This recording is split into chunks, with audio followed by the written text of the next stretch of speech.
Victorian scientists thought they'd found an explanation for ghosts, but the public did not want to hear about it.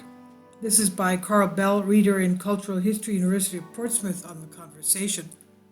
As the film Ghostbusters showed, true believers in the supernatural rarely prosper in the scientific establishment.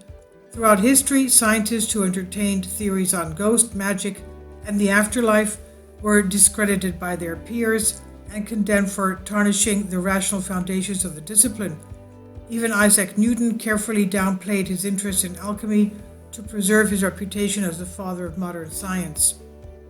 Victorian Britain experienced the golden age of the literary ghost story, when imaginations ran wild at the very thought of the supernatural. But at the same time, there seems no dark corner that a rational scientific mind could not illuminate.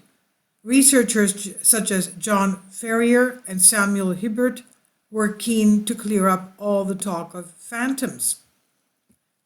These pioneering physicians interpreted sightings of ghosts not as external entities, but as a product of glitches in the brain or afterimages from overstimulated optical nerves. For such theorists, the supernatural originated in the darkest recesses of the mind, with all its self-delusions. Now we know that even our Lord Jesus Christ told his disciples to touch him because he was not a ghost. So, they did know about angels and ghosts at that time. A lot more than we do today, obviously. Now going back to this, apparitions were not the dead appearing to the living, but fleeting illusions thrown up by an unpredictable psyche, often provoked by ailments and poor health.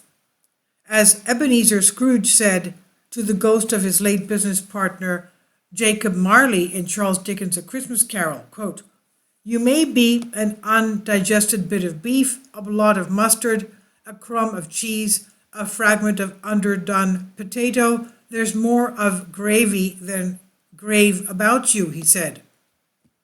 But many people enjoy entertaining these self-delusions. From its origins in upstate New York in 1848, spiritualism, the belief that spirits of the dead could communicate with the living, spread to Britain in the 1850s. One of its appeals was that it seemed to offer observable empirical evidence of the influence of the spirit world upon our material surroundings. During seances, meetings in which people tried to contact the deceased through a medium, spirits could supposedly cause furniture to lift and move. The eminent physicist Michael Faraday set out to clear up these strange happenings. Debunking the bump in the night. A keen experimenter, Faraday devised the ideometer effect to prove that the phenomenon had nothing to do with ghosts. Instead, it was the product of the unconscious muscle movements of those participating in the seance.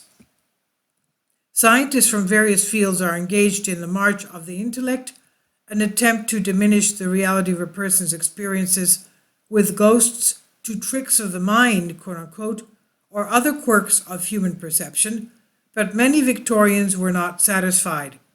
As my own research has found, ghost stories and supernatural folklore continued to circulate widely among urban and rural communities in Victorian Britain.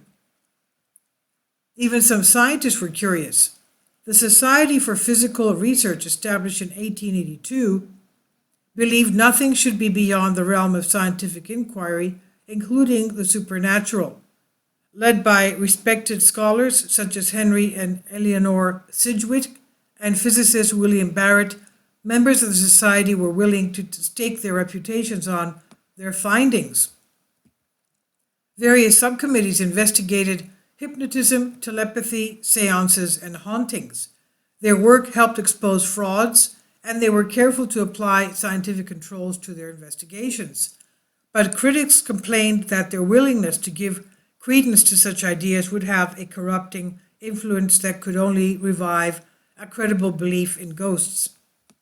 As Paul Mall Gazette put it in October 21st, 1882, quote, "The scientific attitude is so new and unfixed a possession that it can only be preserved by careful abstention from dangerous traits of thought.